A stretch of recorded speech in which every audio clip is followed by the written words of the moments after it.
Halo teman-teman, jumpa lagi dengan saya Igel O7. Saya akan membahas sebuah buku dengan judul Baper, Bawa Perubahan. Buku ini merupakan kumpulan motivasi dari Bapak Renal Kasali. Langsung kita lihat isi buku ini. Kita tidak belajar kalau kita tidak berani kesasar. Pergilah sendirian ke luar negeri, kita akan banyak menemukan. Ilmu tidak hanya ada di atas kertas, namun juga ada di alam. Tidak hanya sekedar memindahkan isi buku teks kepada kepala. Tidak sampai di situ, serta berpikir cepat di tengah ketidakpastian juga tersesat. Kita diberi tantangan, tetapi menghadapinya dengan fun. Begitulah pendidikan seharusnya.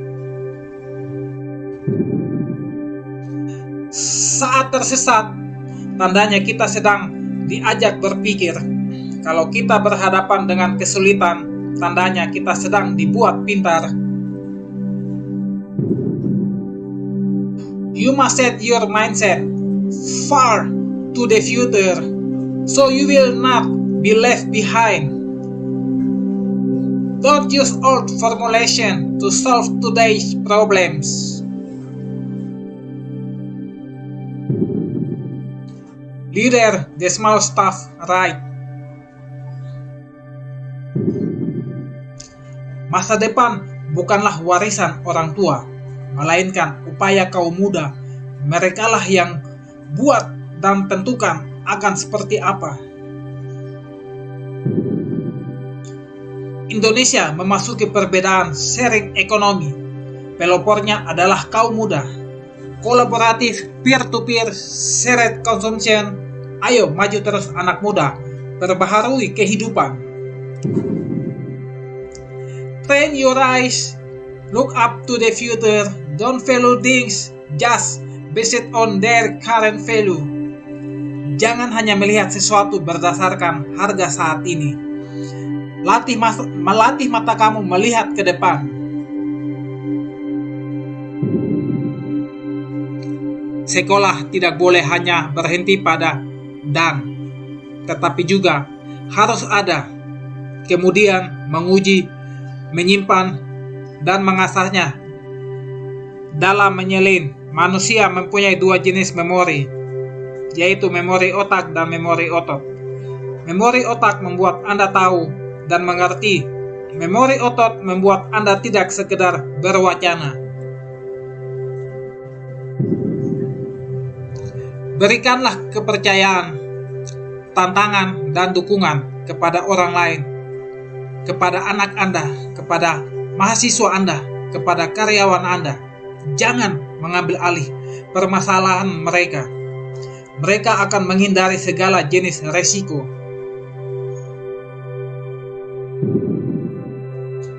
Orang-orang yang bermental passenger umumnya hidup dalam salah satu dari ketujuh karakter ini, sehingga mereka tidak mengekspos diri pada risiko.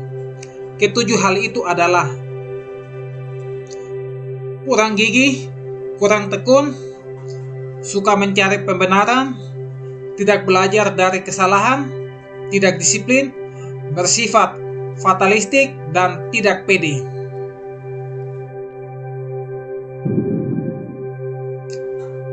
Perubahan belum tentu membuat sesuatu menjadi lebih baik. Namun tanpa perubahan tidak akan ada pembaruan, tidak akan ada kemajuan.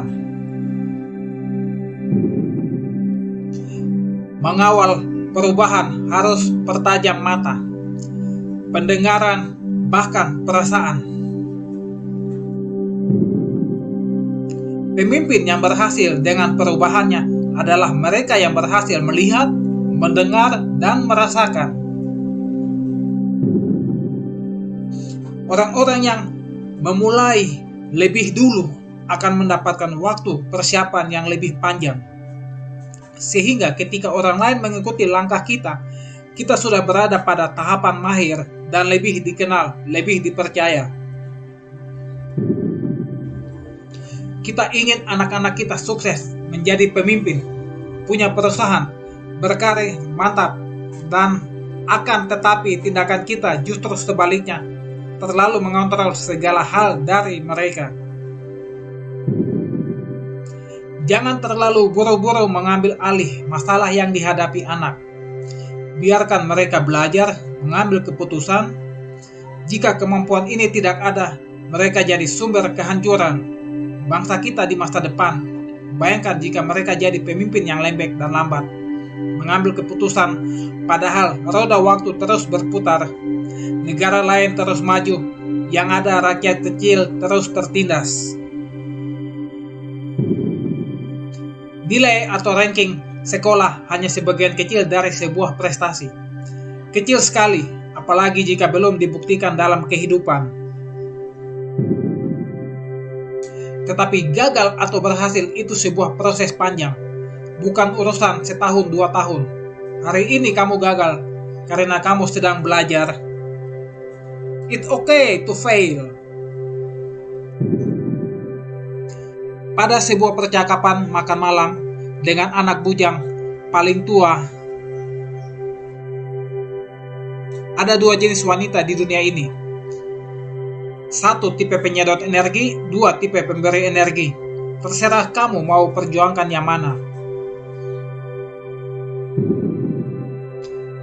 Perbedaan antara pengajar dan pendidik dapat dilihat dari cara dia menyampaikan suatu hal. Jika hanya memindahkan isi buku ke kepala anak didik, itu namanya pengajar. Pendidik bertugas menanamkan roh-roh kehidupan dan mengajak anak didik berani mengambil keputusan. Di kampus-kampus hebat telah dikembangkan yang namanya Science of Happiness. Semuanya dilakukan dengan bahagia, belajar, meneliti, bereksperimen, serta bekerja. Selama ini, paradigma kita menganggap kerja keras dulu kemudian sukses. Barulah pada akhirnya kita bahagia. Padahal sebagaimana akan sukses jika kita tidak bahagia. Jadi pastikan diri kita bahagia sebelum belajar atau bekerja.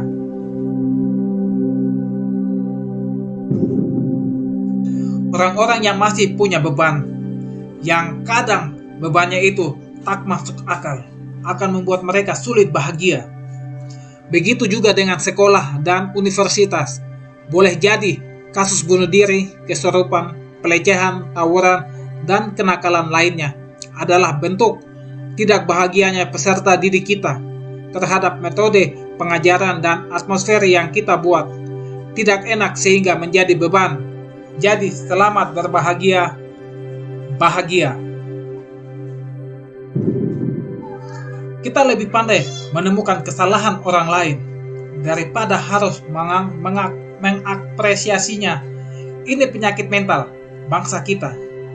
Efek psikologis ini tertanam semenjak bangku sekolah. Kita diberikan nilai angka seakan menjadi hukuman bagi kita bahwa kamu manusia bernilai segini. Saat di Amerika, saya dan istri dipanggil. Malam itu kami sampai tidak bisa tidur, menerka-nerka apa yang terjadi, apakah besok akan menjadi hari penghakiman, dan anak kami tidak diizinkan lagi untuk bersekolah. Sampai di sekolah, kami yang sudah was-was diajak berkeliling melihat lukisan-lukisan anak-anak. Kami diminta memilih 3 lukisan terbaik, tanpa tahu siapa yang melukisnya. Ternyata salah satunya adalah lukisan anak kami. Kita tidak bisa menyamaratakan kemampuan tiap anak. Mereka adalah kanvas yang berbeda. Proses menuju ke sini, ujarnya menunjuk lukisan itu, menunjukkan ia layak menjadi yang terbaik. Lihatlah, ada keindahan luar biasa di dalamnya. Bagi seorang anak yang keluarganya datang dari jauh, yang bahasa ibunya bukan Inggris, kemampuan seperti anak bapak ini sudah hebat, jadi sangat layak menjadi dan mendapat nilai 90. Tiap takaran dan kemampuan manusia berbeda. Kita tidak bisa memaksakan seorang ahli lukis untuk hebat berenang, seorang arsitek untuk bisa menjadi bankir, seorang fotografer untuk menjadi dokter, dan seterusnya. Jika ingin anak kita menjadi yang paling baik, maka biarkanlah dia menjadi versi terbaik dari dirinya dengan cara memberikan dorongan dan semangat yang positif. Jangan buru-buru menapik bakatnya.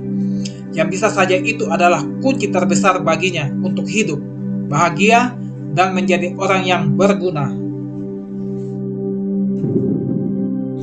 Pemimpin ibarat mata, bukan sekedar bergerak secara acak, melainkan melihat dan melangkah dengan visi. Perubahan menuntut hadirnya pemimpin yang kuat. Tanpa perubahan tak cukup energi untuk melangkah. Kita mengambil gelar sarjana karena apa? Malu pada status sosial, permintaan orang tua, namun selepas lulus tak bisa apa-apa. Bagi yang masih mau belajar hal-hal baru, mereka akan bertahan. Namun yang diam, kaget dengan dunia nyata, mereka akan jadi apa? Sarjana kertas. Mau jadi leader? Jangan hanya mengejar IPK. Bangun mental kalian. Pencapaian itu tidak susah. Banyak-banyak, tidak usah rumit-rumit. Lukisan satu persatu, yang penting tuntas. Jiwa kepemimpinan itu bukan soal siapa di atas, siapa di bawah. Itu hanyalah hierarki organisasi yang dikonsepkan dalam ilmu manajemen. Meskipun kamu seorang office boy, jika tidak punya jiwa kepemimpinan, gak heran tamu jadi jutek. Seorang pemimpin harus punya rasa memiliki. Kalau jadi pemimpin yang suka mengeluh, sering memperlihatkan wajah tidak enak, maka bawahan kita kira-kira akan jadi seperti apa? Visi yang besar dan hebat, tapi tidak menyatu dengan rekan-rekan kita, tidak akan membuat perusahaan maju. Banyak meme di internet tentang perbedaan bos dan leader. Ada baiknya kita mengoreksi diri sendiri. Banyak orang juga bisa memberi nasihat. Evaluasi 360 derajat itu menyehatkan. Berkomunikasi bukan hanya bagaimana kita bercakap-cakap. Mediumnya tidak hanya verbalitasi, pikiran, tetapi juga seluruh gestur dan gerakan badan menunjukkan penekanan, ketertarikan, letih dan bersemangat, serta emosi lainnya.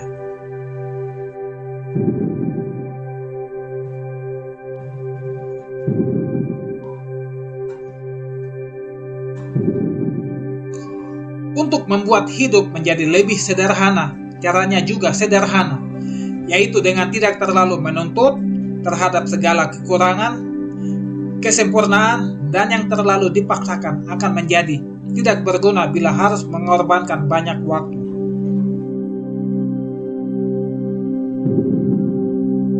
Orang yang paling sering mengeluh adalah orang yang paling sering dikeluhkan lingkungannya. Kalau mau melakukan sesuatu yang hebat, maka upayamu juga harus hebat. Tidak akan ada perubahan kalau upayamu masih rata-rata. Percakapan dengan para anak didik di rumah perubahan.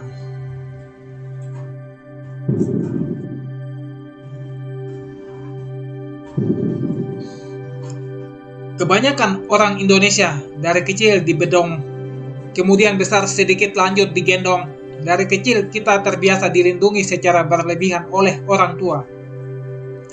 Pemahaman itu menyerap ke alam bawah sadar kita hingga dewasa. Bahkan menjemput kekasih untuk menikah atau mendaftar di perguruan tinggi saja kita masih terus ditemani. Di negara maju, hampir sulit kita menemukan anak-anak yang dibedong. Tidak ada orang tua yang berlebihan dalam melindungi. Sewaktu di Amerika, anak saya masih baik. Kami pasang ia bedong. Kami diadukan tetangga pada kepolisian karena dianggap melanggar pasal perlindungan anak. Saya butuh berjam-jam untuk menjelaskan apa itu bedong. Mereka kaget. bahwa semua anak Indonesia masih kecil dikurung seperti itu.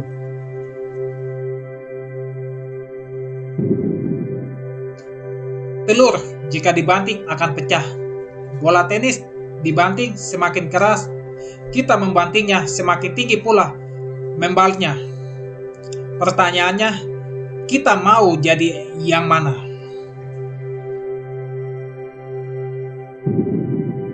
Jika kamu sudah menikah, upayakan sendiri tempat tinggalmu, walaupun itu hanya rumah kontrakan di kampung. Syukurilah apa yang bisa kamu dapat. Obrolan dengan anak bujang yang sudah masuk usia siap menikah.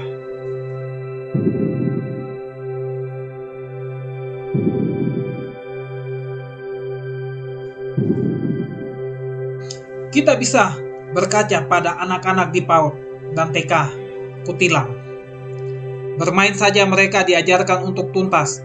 Ini akan memupuk kemampuan fokus dan tanggung jawab semenjak usia dini.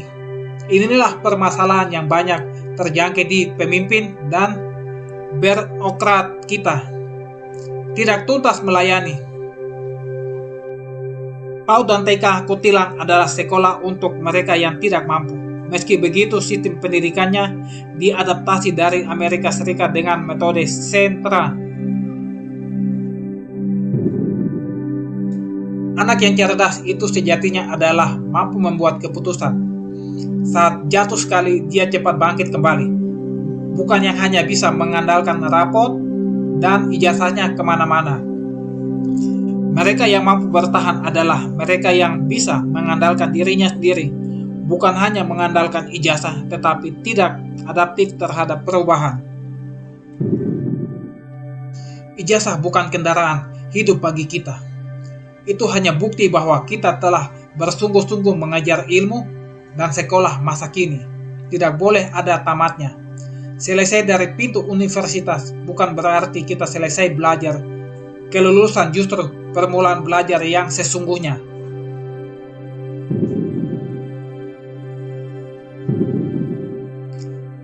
Latihlah diri untuk berada di luar zona nyaman. Mau hidup nyaman? Berjuanglah, beradaptasilah. Pada suatu pagi di kelas marketing PEP UI, saya melemparkan beberapa pertanyaan jenaka. Siapa di antara kalian yang nilai pengantar marketingnya A? Hampir semua angkat tangan. Saya lihat banyak dari mereka yang penampilannya kusut, wajah tegang dan pakaiannya kusam. Saya tanya lagi, dari yang dapat A, siapa yang sudah punya pacar? Hanya 3 orang yang mengangkat tangan. Seketika mereka semua kompak tertawa setelah saya menyebutkan, aduh kalian anak marketing tapi tidak memasarkan diri sendiri. Begini dapat A. Coba bajunya digosok atau tidak, sepatunya kapan terakhir kali dicuci?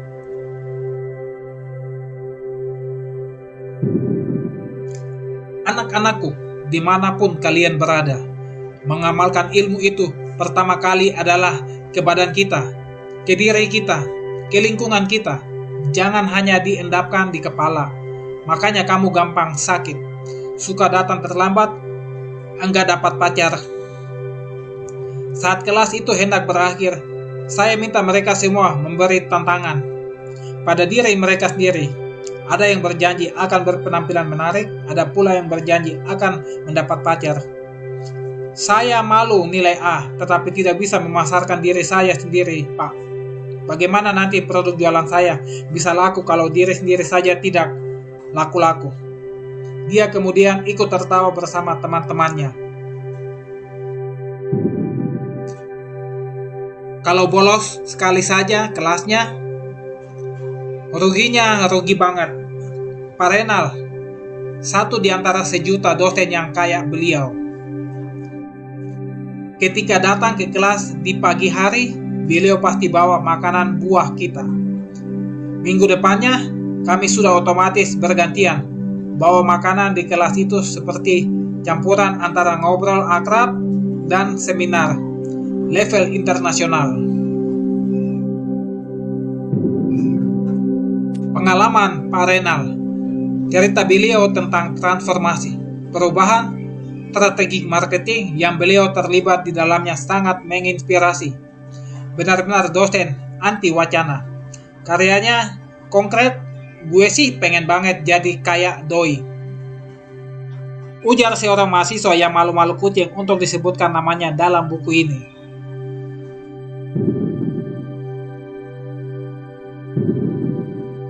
Mereka yang mampu adalah yang paling cocok dengan yang memiliki sifat. Kalau kita diganggu, tandanya kita sedang membuat perubahan. Kalau kita disalimi, jangan mengeluh karena Tuhan selalu bersama orang-orang baik. Dengan bintang belum tentu orang akan menganggap bintang kita baik. Bintang semua dengan diri kita bintang.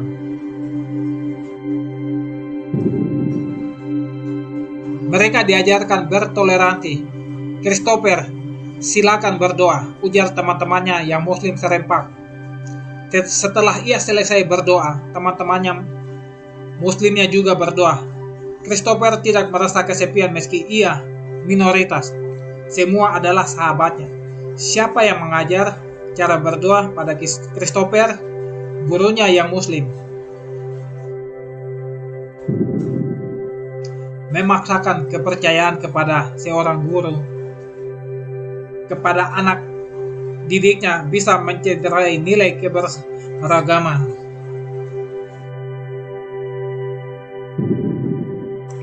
Berbaurlah dengan masyarakat. Tidak ada salahnya mengenal kelompok yang berbeda kelas, sosial, ekonomi, agama, atau adat. Pergaulan adalah vitamin bagi jiwa yang akan membuatmu sehat.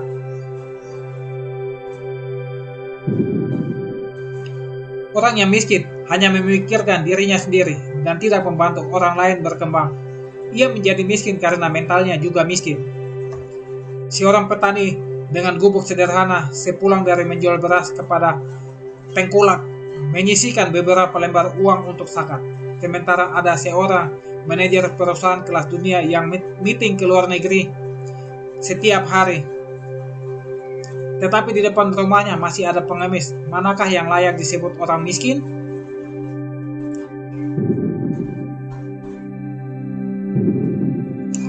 Keajaiban tak pernah terjadi di zona nyaman.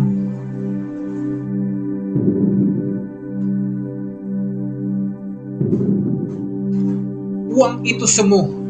Carilah values. Dalam hidup itu jauh lebih penting. Uang akan menyusul begitu saja.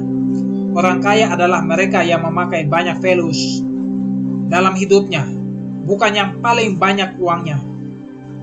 Kita semua tahu buku teks telah mengajarkan bahwa bangsa ini amat kaya. Namun, banyak dari kita yang belum paham cara mengelolanya. Ada yang ingin mengubah dan mengoptimalkan kekayaan itu demi kemakmuran, tetapi justru diganggu dan dipersulit.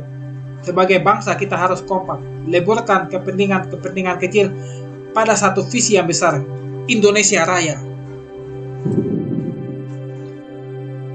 Every human being has their limitations, but a smart person will use their limits to achieve their goals, not set it as a constraint.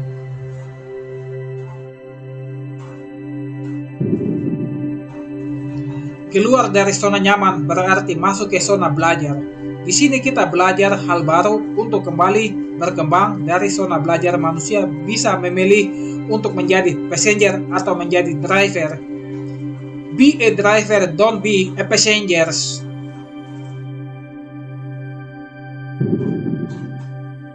Biasakan bekerja keras, jangan gampang tergiur dengan jalan pintas. Banyak orang beranggapan cepat sukses itu kerja cerdas. Lebih baik hasil yang didapatkan dari sebuah proses yang panjang. Kualitas membutuhkan waktu.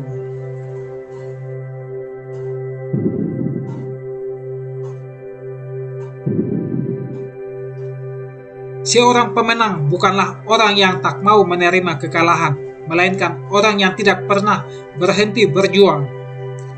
Pemenang akan membuat komitmen, mampu bermimpi besar dan memiliki tenaga untuk mewujudkannya. Orientasi seorang pemenang ada pada tindakan nyata. Melatih diri menjadi bagian dari sebuah tim besar, mendapatkan kemajuan, dan percaya pada spirit sama-sama harus menang. Seorang pemenang memiliki jaringan yang luas yang dia bangun sedari muda. Baginya jaringan sangat penting untuk mengatasi masalah dan dapat menjadi sumber pengetahuan. Cara melatihnya adalah biasakan bergabung dengan mereka. Pemimpin itu menunjukkan dengan tangannya, bukan hanya dengan ucapannya.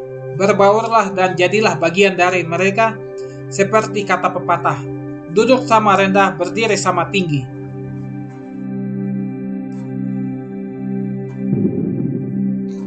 Cara berpikir yang tertutup, closed mind, akan membuat seseorang menjadi pihak yang selalu kalah. Penyebabnya kebanyakan karena mereka menganggap diri selalu benar, menganggap diri selalu adalah orang baik-baik.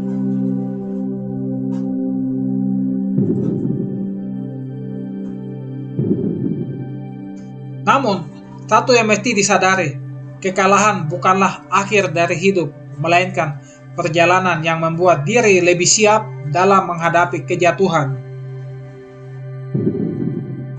Sesuatu yang ada pada dirimu, itulah kendaraanmu. Ia telah menjelma menjadi kekuatan untuk berkarya, berprestasi, dan berkreasi. Jadi satu-satunya yang bisa mengantarkanmu pada impianmu, ya dirimu sendiri. Driver harus punya sikap berani ambil resiko dan bisa membuat keputusan. Kalau kita lembek, tidak bisa berbuat apa-apa, duduk manis begitu saja, maka kita hanyalah seorang passenger. Seorang driver tumbuh tidak hanya dari kekuatan internal yang berasal dari dirinya sendiri, melainkan juga dari orang lain. Bila ingin berhasil, bantulah orang lain, agar mereka juga berhasil. Drive yourself, drive others, drive your company, and drive your nations.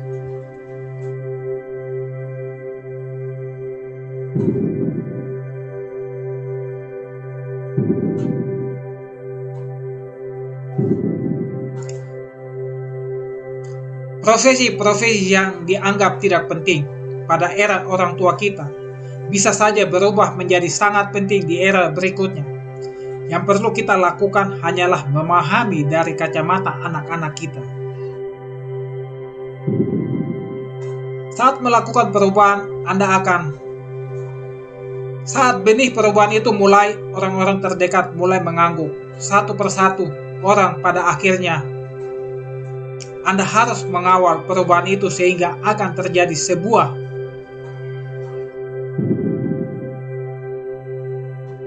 tiga hal yang pasti: pajak, kematian, perubahan.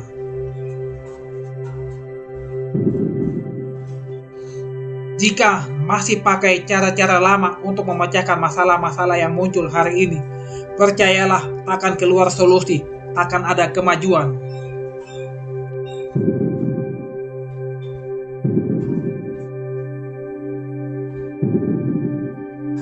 Jika melakukan sesuatu sekarang, kita dapat memanennya suatu hari di hari esok. Bila kita memulainya dengan kata nanti, besok, atau kapan-kapan, maka kita akan bangkrut dengan ketidakpastian yang dibuat-buat sendiri. Agar berani melakukan sesuatu sedini mungkin, mulailah dari hal-hal kecil. Jangan membuat diri Anda menjadi takut. Mulailah dengan segala hal yang berlebihan.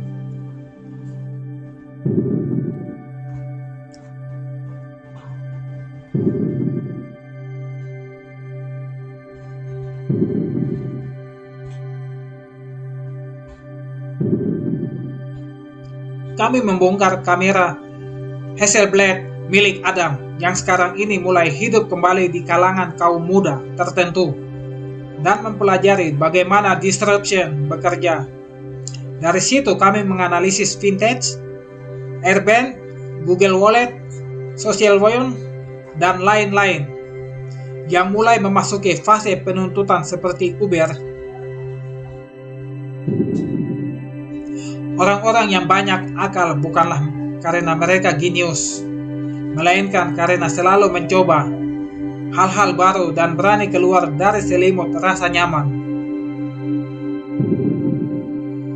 Hal pertama yang perlu dilakukan saat hendak mendorong perubahan adalah mengubah cara berpikir dan berperilaku.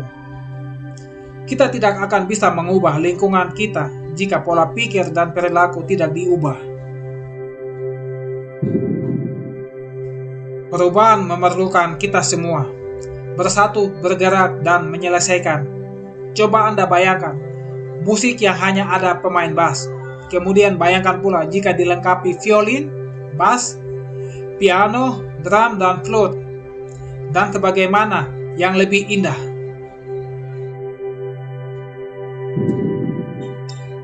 What is your world class? Menurut mahasiswa saya, kelas dunia ditandai dengan global standar dan attitude, termasuk di dalamnya cara manusia menerima perbedaan dan mengelola waktu. Apa itu kelas dunia? Menurut mahasiswa saya, kelas dunia ditandai dengan global standar atau standar global dan attitude atau sikap, termasuk di dalamnya cara manusia menerima perbedaan dan mengelola waktu.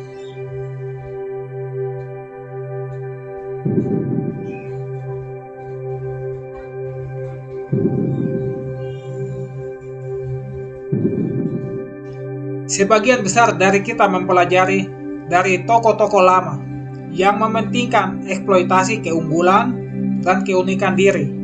Dengan analisis industri 5 Force, kita menjadi yakin bahwa perlu terus diperkuat dengan hal-hal strategis di dalam brand itu. Namun, kini berbagai cara kita melibatkannya juga harus berubah. Begitu pula cara menganalisis industri. Para pelaku perubahan tidak lagi bermain di zona yang sama. Bentuk persaingan juga berubah. Jadi, dengan berpatokan pada ilmu dan teori saja tidak cukup. Tertentu pasti beda dengan brand lainnya. Industri tertentu pasti beda dengan yang lainnya. Pecahkanlah dengan sudut pandang hari ini.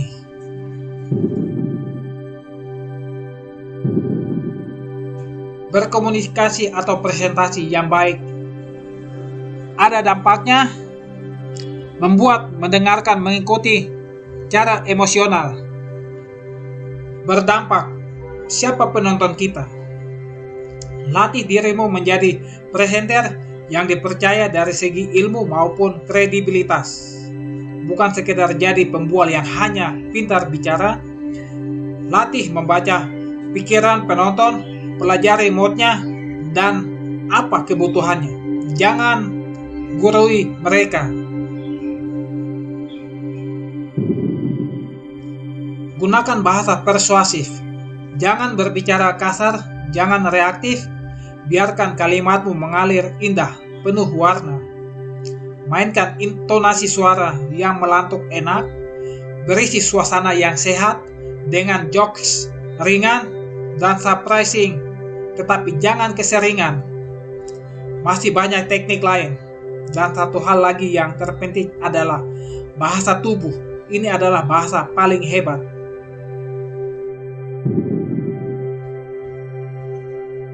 Mubah, galau, dan berwacana. Contohnya begini.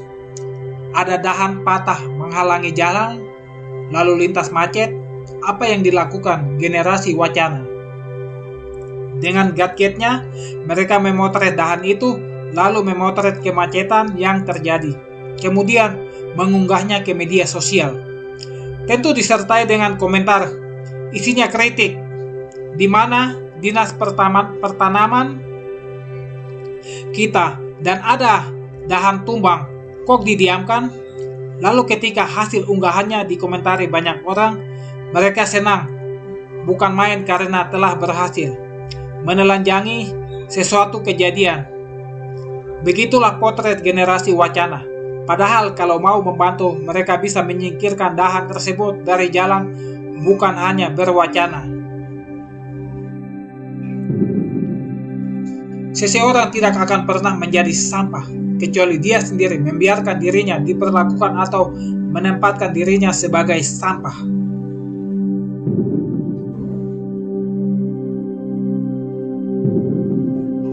Wahai anak-anak, perempuanku, janganlah kalian sesekali memberikan kepala kalian untuk diinjak oleh lelaki.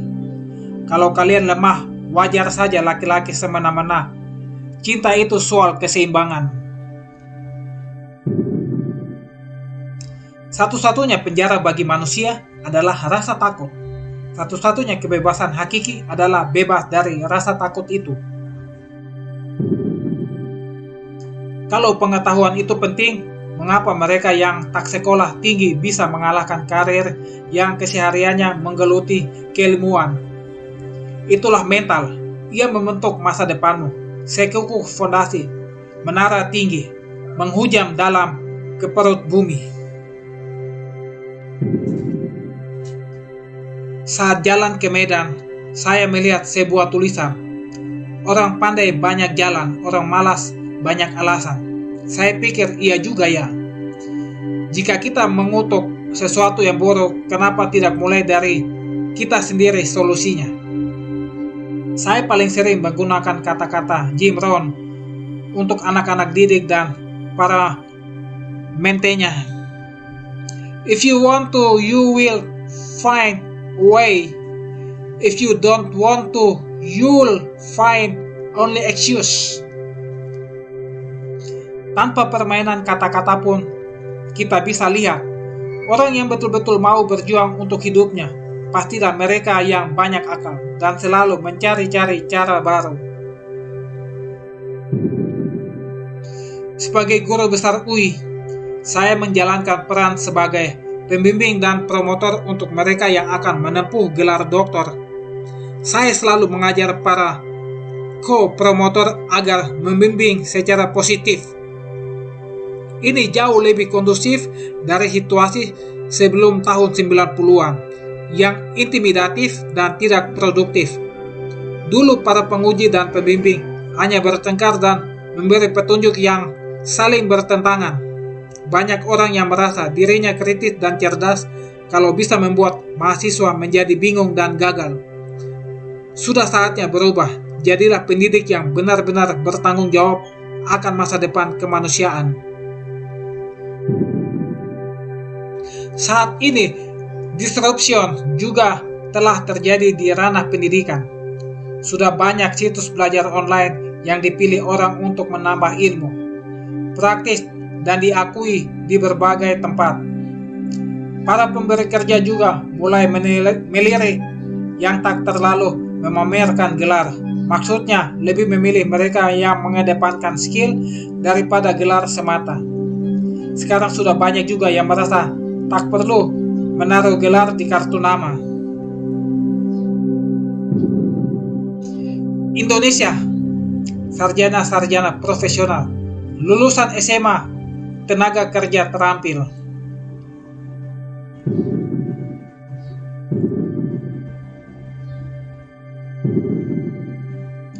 Pendidikan yang kita geluti pada dasarnya adalah basic science atau ilmu dasar dengan fondasi matematika dan metodologi yang kuat. Basic science itu telanjang, tanpa kemasan dan pencitraan. Bahasa tanpa bumbu rasa.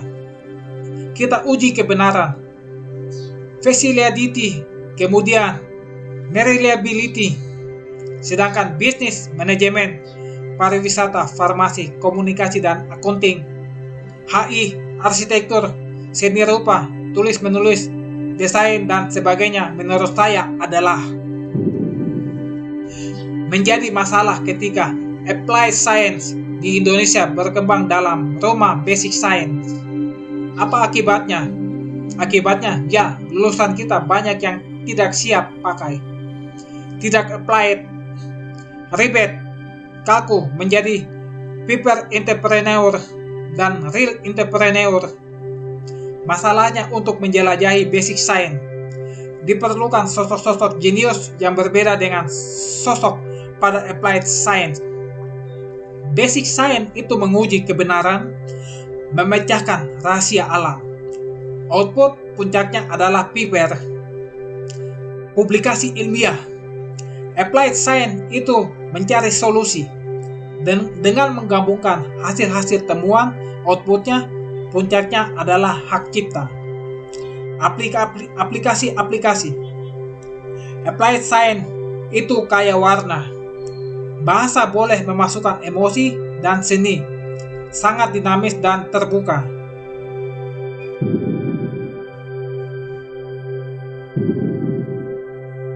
Agar bisa keluar dari middle income trap, Indonesia harus punya komitmen membangun applied science yang kuat.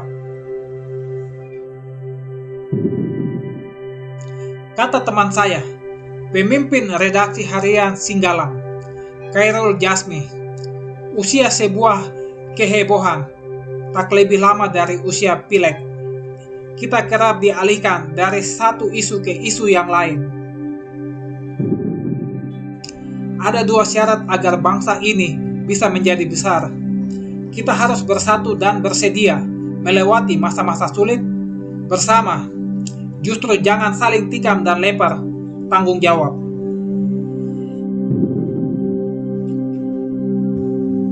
Bertelak pada bukan gue ataupun kami. Dari segala penjuru hanya dalam hitungan hari, bahkan jam. Sebuah kejadian mengetuk nurani seperti terbakarnya masjid Tolikara dan kasih ibu-ibu warteg yang digusur langsung mendapat sentuhan dari banyak orang.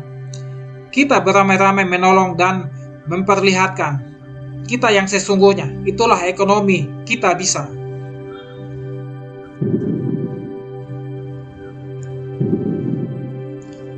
Sebuah check out dari hotel. Sisihkanlah sebagian dari uang kesenanganmu untuk mereka yang telah membuat kamarmu nyaman. Tips akan membuat orang-orang kecil bahagia. Mereka mencari nafkah untuk keluarga. Cerminkan saja pada dirimu. Setelah bekerja keras dan tiba-tiba ada apresiasi yang tak disangka datang padamu, itu membuatmu bahagia, bukan? Dulu keberanian adalah berhadapan dengan moncong senjata, sehingga butuh masa yang besar. Di era demokrasi, kalau berani karena kelompoknya besar, itu namanya pengecut.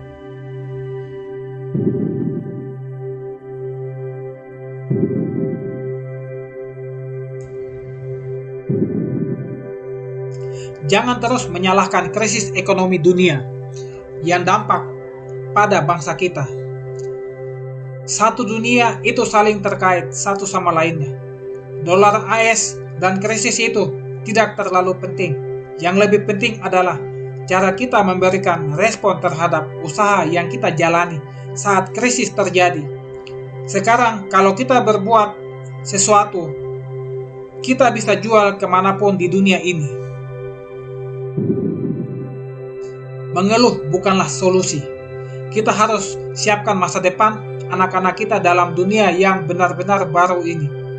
Kalau kita diamkan, bukan krisis lagi yang akan menghantam, melainkan persaingan baru, bisnis model yang benar-benar berbeda. Lagi pula, krisis selalu menjadi alasan bagi kaum malas untuk berhenti bekerja, dan bagi mereka yang senang mencari kambing hitam untuk menyalahkan orang lain atas kesalahan yang dilakukannya. Sekian, terima kasih. Itulah motivasi-motivasi dari Bapak Renal Kasali. Sampai jumpa.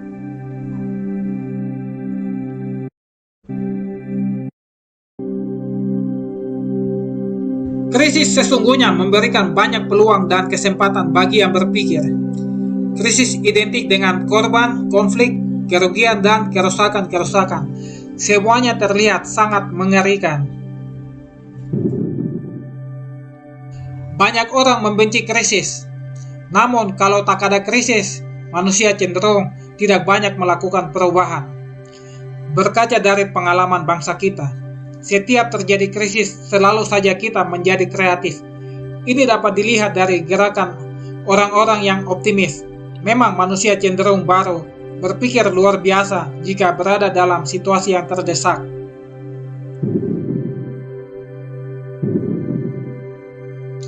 Memang belum tentu semua orang yang berkomentar negatif adalah orang yang takut pada perubahan.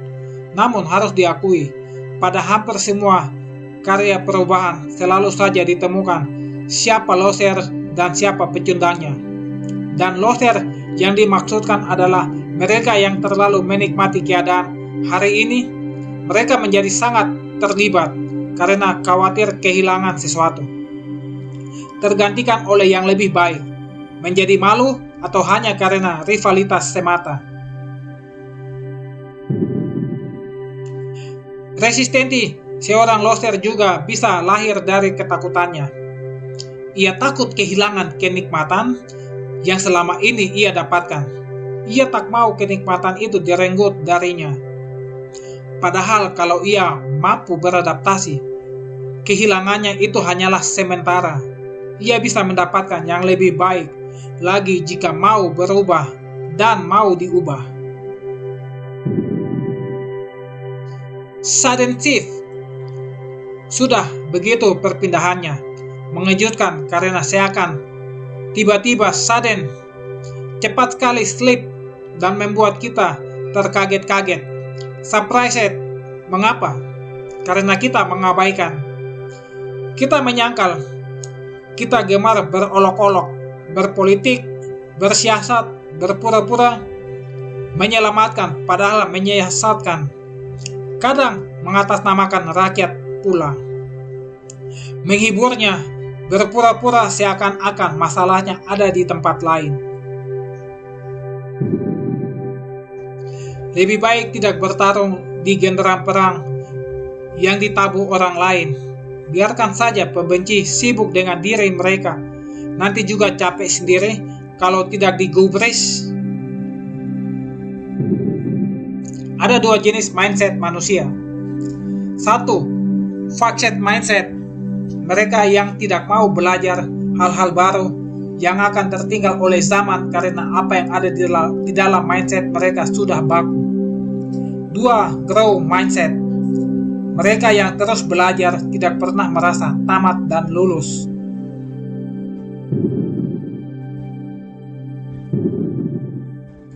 Suatu saat hal diubah, akan ada banyak hal lain yang harus ikut diubah.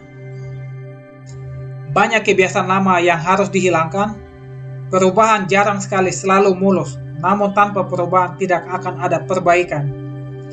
Pemimpin perubahan akan tetap didukung sepanjang prestasi positifnya, lebih besar dari cacian-cacian orang terhadapnya. Setujukah Anda bila dikatakan sekarang ini rakyat menanti banyaknya pemimpin yang tak hanya sekedar berwacana? Siapakah mereka yang sudah kita kenal? Please list them.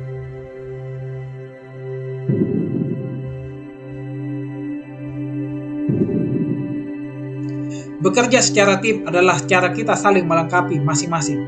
Jangan kerjakan sendiri, kerjakan bersama-sama. Hari ini adalah samanya kolaborasi. Tidak apa salah. Kadang itulah awal mula lahirnya sesuatu yang baru. Kita salah jalan, tak disangka, ada saja hal baru yang kita temukan. Menjadi social entrepreneur bukan untuk jadi kaya, melainkan bagaimana memajukan masyarakat yang masih di bawah garis kesejahteraan.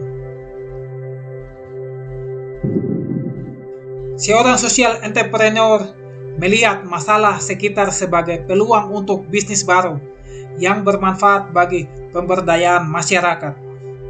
Oleh karena itu, tujuan kewirausahaan sosial bukanlah untuk menjadi kaya, melainkan melatih dan mempertajam kepedulian hidup sesama. Bagi sebagian orang, masalah sosial adalah tragedi yang menimpa manusia. Bagi seorang wirausahaan sosial, itu adalah peluang untuk melakukan perubahan. Kita melihat tumpukan sampah, pilihannya ada dua, mengeluh atau berbuat sesuatu. Melihat para petani kesulitan karena mafia, pilihannya ada dua, mendiamkan atau berbuat sesuatu. Melihat dunia kita yang semraut, pilihannya ada dua, membiarkannya menjadi semraut, atau ambil langkah konkret? Apa kita lakukan dan bermanfaat bagi diri sendiri? Tentunya akan mati bersama kita, namun perubahan yang kita lakukan dan bermanfaat bagi orang lain akan kekal abadi. Apa yang kita lakukan dan bermanfaat bagi diri sendiri tentunya akan mati bersama kita, namun perubahan yang kita lakukan dan bermanfaat bagi orang lain akan kekal abadi. Intangible bisa mahal kalau kita memiliki mengembangkannya. Hal-hal yang kita anggap aneh pada hari ini mungkin besok akan menjadi biasa saja.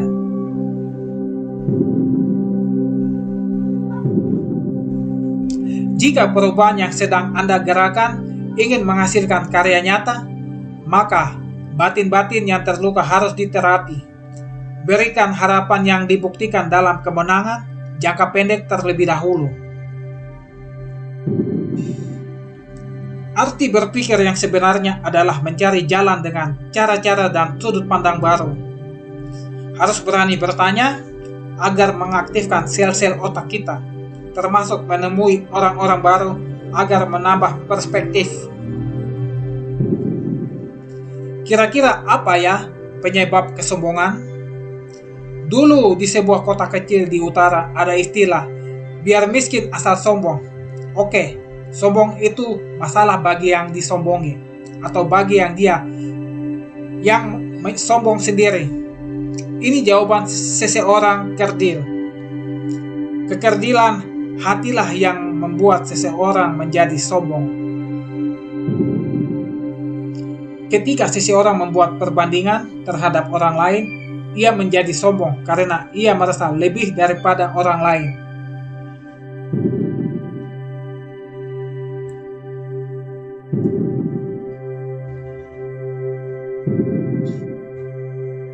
Mendiamkan sendiri sebuah masalah sampai kita paham, sampai kita bertemu titik terangnya. Belum tentu hal terbaik di dunia ini. Kita tidak hidup sendiri. Temui tim, sahabat, dan keluarga. Meski begitu, jangan juga terlalu sering curhat sana-sini. Kebiasaan seperti itu akan membentuk perilaku menyimpang, yaitu suka mengeluh. Semuanya bisa dibuat sederhana, karena dasarnya semua hal itu memang sederhana. Rumit adalah perbuatan manusia. Toleransi beragama itu penting. Indonesia berdiri karena keberagaman dan menghormati nilai-nilai perbedaan hingga sekarang. Miskin dan kaya, itu indikatornya adalah seberapa mampu kita memberi dan berbagi. Semua agama mengajarkan itu, bukan?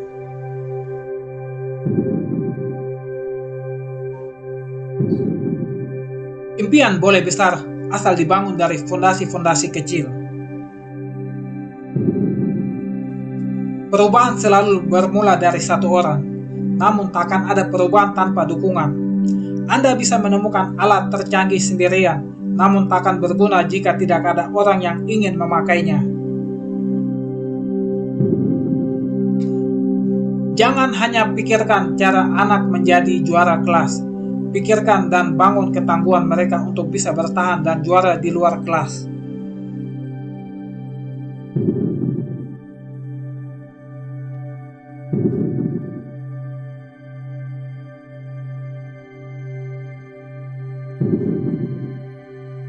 Perubahan itu bisa, asal kita mau berkorban dan didorong jiwa kepemimpinan. Harus action oriented.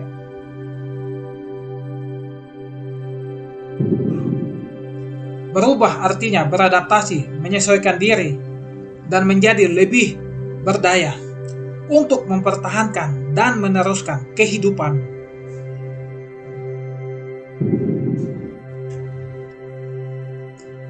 Profesor Renal Kasali PhD, Guru Besar Universitas Indonesia dan pendiri Rumah Perubahan, Renal Kasali yang biasa dipanggil Babe oleh anak-anak rumah perubahan ini terus aktif berkarya, mendorong pergerakan sosial dan menjadi penasihat untuk berbagai perusahaan dan kementerian. Buku ini berbeda dengan karya-karya Renal Kasali sebelumnya, seperti Sheng dan Self-Driving. Baper adalah hadiah kepada generasi muda yang diharapkan dapat membawa perubahan untuk bangsa Indonesia ke depannya. Daripada bawa perasaan, lebih baik bawa perubahan. Renal Kasali. Sekian dan terima kasih.